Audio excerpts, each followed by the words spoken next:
हमारे YouTube channel Shashi Rangila production को लाइक share subscribe करें और बेल आइकन के बटन को क्लिक करें।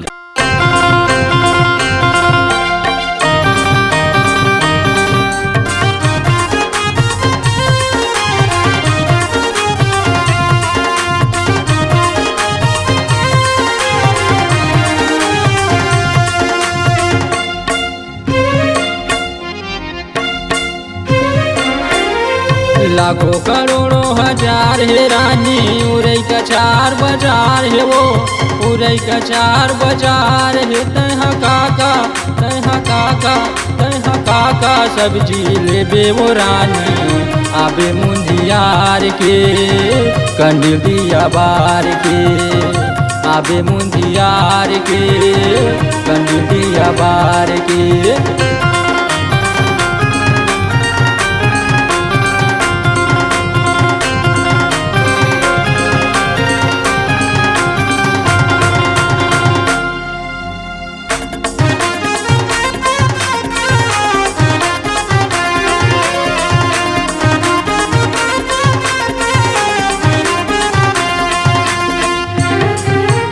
उरई का छार मरता है रानी लकुश पटेल नाम है वो लकुश पटेल नाम है लकुश पटेल हजेर मेरे थे महेश पटेल के दुकान है वो महेश पटेल के दुकान है।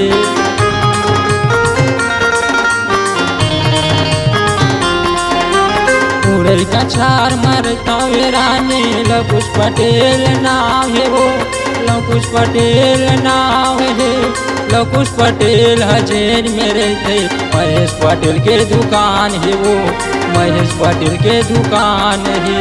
लाखों करोड़ों हजार है रानी उरई का चार बाजार है वो उरई का चार बाजार है तहा काका तहा काका तहा काका सब्जी ले वो रानी आबे मुंदियार के कंडिल दिया बार के आबे मुंदियार के कंडिल दिया बार के।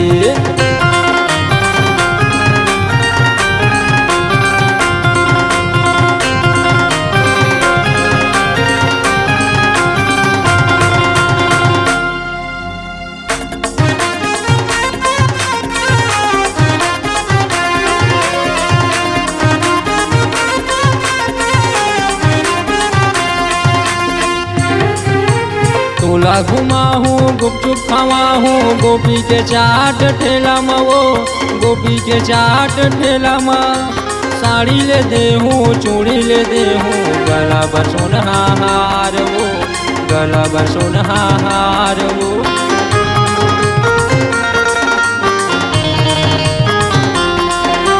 टोला घुमा हूँ गुपचुप खावा हूँ गोपी के चाट ठेला में वो गोपी के चाट ठेला में साड़ी ले दे हूँ चूड़ी ले दे हूँ गला पर सोनहार वो गला पर सोनहार वो। लाखों करोड़ों हजार है रानी उरई का चार बाजार है वो उरई का चार बाजार है तहा काका तहा काका तहा काका सब्जी ले वो रानी आबे मुंदियार के कंडिल दिया बार के आबे मुंदियार के कंडिल दिया बार के आबे बुधवार के हमार गांव बाजार है आबे बुधवार के हमार गांव बाजार है। उभरते हुए कलाकारों को दे रहे हैं नाम, आप भी दीजिए अपनी आवाजों को पहचान। चले आइए Sassi Rangila production high digital audio video recording studio Manki Mungeli.